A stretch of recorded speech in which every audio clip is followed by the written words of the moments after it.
एक बार फिर वही हुआ जब हमारे साइंटिस्ट ने, हमारे वैज्ञानिकों ने एक साथ 104 सैटेलाइट छोड़कर दिखाए, प्रधान सेवक नरेंद्र मोदी ने उसका श्रेय खुद ले लिया।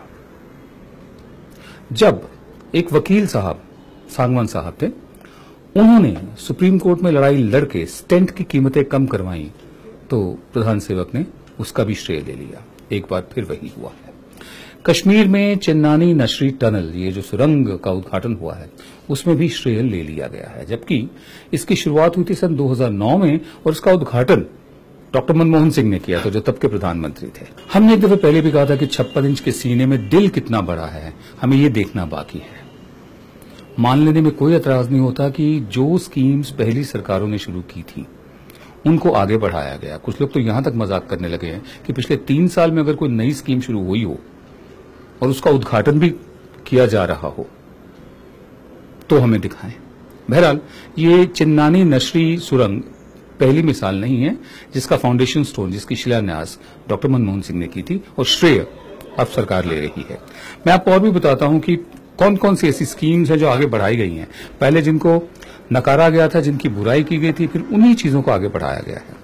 राजीव गांधी शिल्पी स्वास्थ्य बीमा योजना को आम आदमी बीमा योजना का नाम दिया गया है और स्वास्थ्य बीमा योजना जो पुरानी चल रही थी उसका नाम बदल दिया गया। सिर्फ योजना वही है, इसका नाम है प्रधानमंत्री जीवन ज्योति बीमा योजना। प्रधानमंत्री सुरक्षा बीमा योजना थी, उसका नाम अटल पेंशन योजना रख दिया गया है। Goods and services tax GST, जिसका श्रेय बढ़ चढ़कर अब लिया जा रहा है, इसको सन 2011 में ही पेश कर दिया था तब की सरकार ने।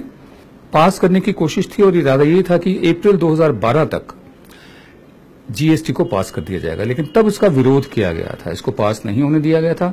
अब पास करा के इसका श्रेय लिया जा रहा है। नरेगा, जिसको बाद में मनरेगा का नाम दिया गया, पहले उसकी इतनी फजीहत की इन लोगों ने और अब उसी को आगे बढ़ा रहे हैं। बहुत धूमधाम से स्वच्छ भारत का आगाज हुआ था, उसका ऐलान किया गया था। हकीकत ये है कि ये निर्मल भारत प्रोग्राम था, जिसकी मैं डिटेल्स आपको बताऊं। ये सन 1999 से सन 2012 तक इसको टोटल सैनिटेशन कैंपेन कहा गया था।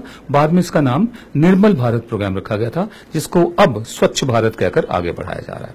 आधार कार्ड के साथ भी यही हुआ। पहले आधार कार्ड का विरोध किया और अब आधार कार्ड को हर चीज के लिए, हर बात के लिए जरूरी बनाना, अनिवार्य बनाने की कवायद चल रही है। सुप्रीम कोर्ट तक को दखल देना पड़ रहा है। मैं ये सारी बातें इसलिए कह रहा हूं कि आपको याद रहे